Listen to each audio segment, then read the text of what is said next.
সালামু আলাইকুম, কেমন আছেন?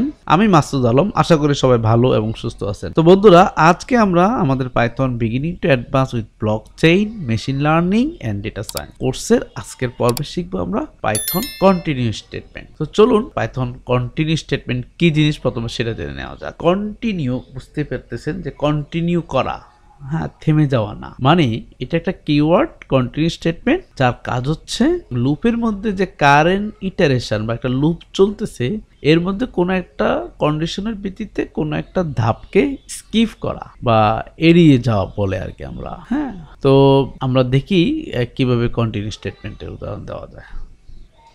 আমি একটা নাম দিলাম কন্টিনিউ স্টেটমেন্ট।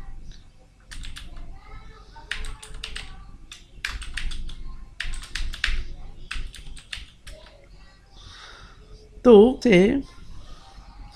আমি একটা লিস্ট নিব, এখানে একটা নাম্বার বা কান্ট্রিজ লিস্ট নিব, রাইট? কান্ট্রিজ হচ্ছে আমি বাংলাদেশ, ইন্ডিয়া,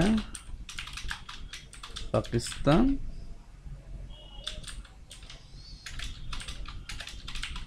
শ্রীলঙ্কা। ওকে, এখানে হচ্ছে আমেরিকা বলে দিই।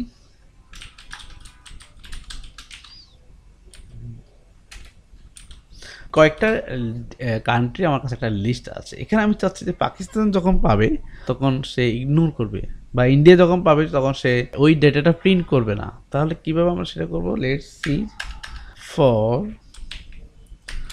Country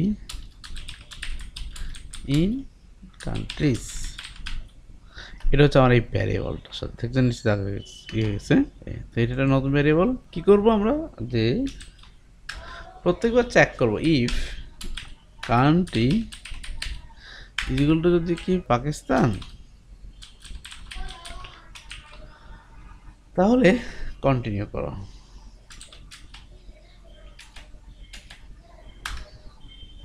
countries is equal to যদি হয় Pakistan, if country is equal to যদি হয়, ও এখানে double quotation single quotation problem আছে, তাহলে কন্টিনিউ। ওকে, তারপর দিয়ে হচ্ছে প্রিন্ট, আমি করলাম কান্ট্রি। এরপরে ফাইনালি ইফ থেকে print, sorry,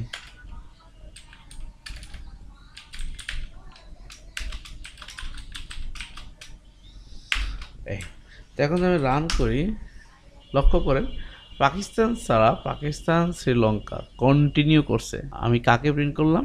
কান্ট্রিজকে। America, Bangladesh, India, Pakistan, Sri Lanka, done, America, Bangladesh, India. If কান্ট্রিতে যদি পাকিস্তান থাকে তাহলে আমি কি করব? কন্টিনিউ করব। ঠিক আছে। তো আমি এই প্রিন্টটাকে ভুল জায়গায় দিছি। ইফ অন্যথায় আমি কন্টিনিউ করে আমাকে পাঠিয়ে দিবে। ঠিকই আছে, প্রিন্ট এখানে আছে, প্রিন্ট ডান, পরের মধ্যে আমি আছে। তাহলে কি হলো? পাকিস্তান, শ্রীলঙ্কা একই লাইনে কেন আসছে? আচ্ছা, ওইটা এন্টার দেই, তাহলে কন্টিনিউ। এই তো, এটা একটু ভুল হয়েছিল আমার।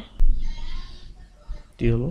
Countries America, Bangladesh, India, Pakistan, Sri Lanka. ও, এখানে একটা কমা দেওয়া হয় না, রাইট? যার জন্য সে পুরোটাই মিলে একটা ভ্যালু এবং এটাকে সে খুঁজে পাচ্ছে না। এখন দেখেন পাকিস্তান ছাড়া বাকি সব কিছু আপনাকে প্রিন্ট করে দেবে। তাহলে এখানে আমরা কোনো একটা ডেটার বেলায় বা কোনো একটা কন্ডিশনের বেলা আমরা স্কিপ করলাম। তো এখন চলুন একটা হোয়াইল লুপে কাজ করে দেখতে পারি আমরা। লেটস সি, স্টপ করলাম, বললাম কাউন্ট 10,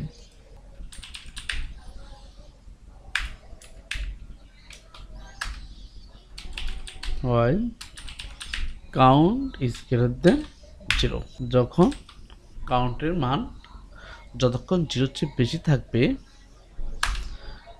ততক্ষণ চলবে। তবে if count modulus 3 is equal to যদি কখনো 0 হয়ে যায়, দ্যাট মিনস হচ্ছে কাউন্টের মানটা যখন 9 আসবে এবং একটা পর্যায়ে এটা 3 দিয়ে মডুলাস করলে ভাগশেষটা 0 হবে, তাহলে আমি কি করব? কাউন্ট মাইনাস ইকুয়াল 1 বলে দিলাম, কন্টিনিউ। হ্যাঁ, 9 এর বেলা এটা কন্টিনিউ হবে। এখন আমি প্রিন্ট করতে পারি কাকে, কাউন্টিং।